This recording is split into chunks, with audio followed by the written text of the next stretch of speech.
Hello दोस्तों, competition engineers world centre में आपका स्वागत है। आज का टॉपिक है टीचिंग एप्टीट्यूड।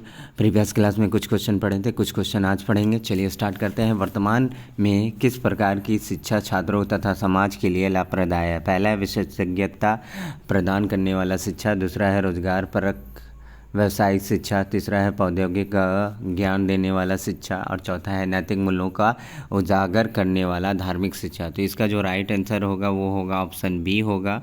इसका राइट आंसर ऑप्शन बी, यानी कि रोजगार परक व्यावसायिक शिक्षा। तो ऑप्शन बी हो जाएगा। ठीक है, चलिए नेक्स्ट में देखते हैं। शिक्षकों को राष्ट्रीय भावना विकास हेतु क्या कदम उठाना चाहिए? पहला है राष्ट्रीय भाषा का अधिकाधिक प्रयोग करना चाहिए। दूसरा है विद्यालय में ऐसे कार्यक्रम का आयोजन करना चाहिए जिससे छात्रों की राष्ट्रीय भावना जागे। तीसरा है राष्ट्रीयता के विरोधी तत्वों का दमन करना चाहिए।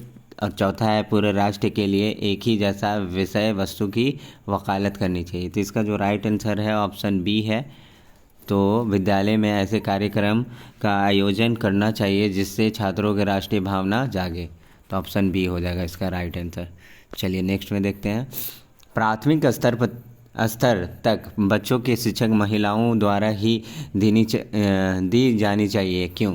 महिला बच्चों को कड़ा दंड नहीं देती।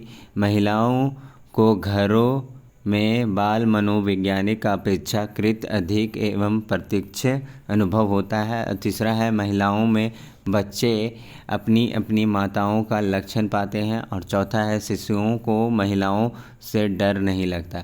इसका जो राइट आंसर होगा ऑप्शन बी होगा। महिलाओं के घरों में बाल मनोवैज्ञानिक अपेक्षाकृत अधिक एवं प्रत्यक्ष अनुभव होता है। तो ऑप्शन बी हो जाएगा।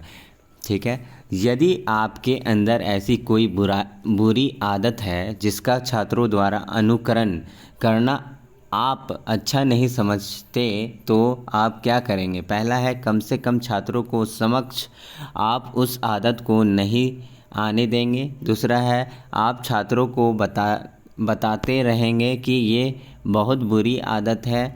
तीसरा है आप उस आदत को तुरंत छोड़ देंगे। चौथा है आप इस पर कोई ध्यान नहीं देंगे। इसका जो राइट आंसर होगा वो होगा ए,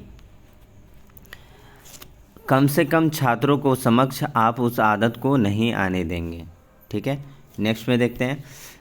यदि आपको किसी ऐसे स्कूल में प्रधानाचार्य नियुक्त करके भेज दिया जाए जिसकी स्थिति बहुत गिर चुकी है, तो आप पहला ये देखेंगे कि कहाँ सुधार संभव है। दूसरा है सुधार कार्यक्रम पर अध्यापकों से चर्चा करेंगे। तीसरा है सुधार कार्यक्रम के संबंध में पूरे स्टाफ से चर्चा करेंगे। और चौथा सेक्शन ऑफिसर से वित्तीय समस्याओं पर बात करेंगे। इसका जो राइट आंसर होगा वो होगा सी, सुधार कार्यक्रम के संबंध में पूरे स्टाफ से चर्चा करेंगे। तो ऑप्शन सी हो जाएगा। छात्रों में मौखिक व्यक्ति को विकसित करने का तरीका है। पहला है परिचर्चाओं का आयोजन। दूसरा है भाषण प्रतियोगिता का आयोजन। तीसरा है अन्यताचारी का आयोजन और ये सभी। तो इसका जो राइट आंसर होगा ये सभी होगा। ऑप्शन डी हो जाएगा। ठीक है, चलिए नेक्स्ट में देखते हैं। विद्यालय में छात्रों का स्वास्थ्य परीक्षण क्यों आवश्यक है? पहला है निर्धन माता पिता इस काम को नहीं करा पाते। दूसरा है छात्रों की स्वास्थ्य संबंधित कुछ समस्याओं को जानना स्कूल के लिए आवश्यक है।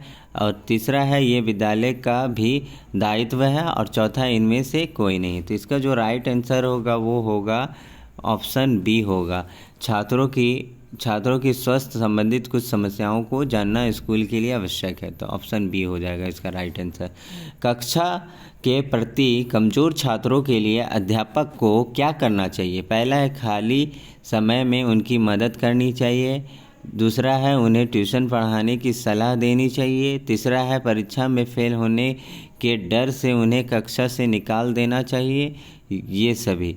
तो इसका राइट आंसर हो जाएगा खाली समय में उनकी मदद करनी चाहिए। तो ऑप्शन ए हो जाएगा राइट आंसर। चलिए नेक्स्ट में देखते हैं। पत्र पात्रिकाएँ पढ़ने से पहला है समसामयिक विषयों एवं घटनाओं की जानकारी प्राप्त होती है।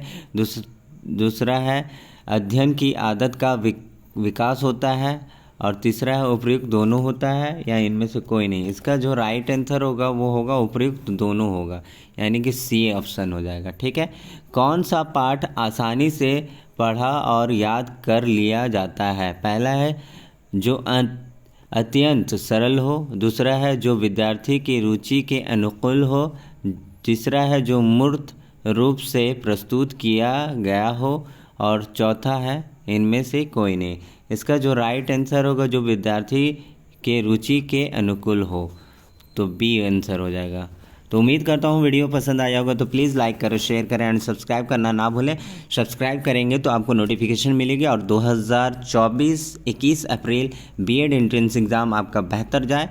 और आई होप और सभी स्टूडेंट को मेरे तरफ से all the best for examination B Ed entrance exam. आप इसी चैनल को कंपटीशन जीनियस वर्ल्ड सेंटर को ज़रूर सब्सक्राइब करें, बिल्कुल फ्री है, तो ज़रूर करें और सपोर्ट करें। Thank you.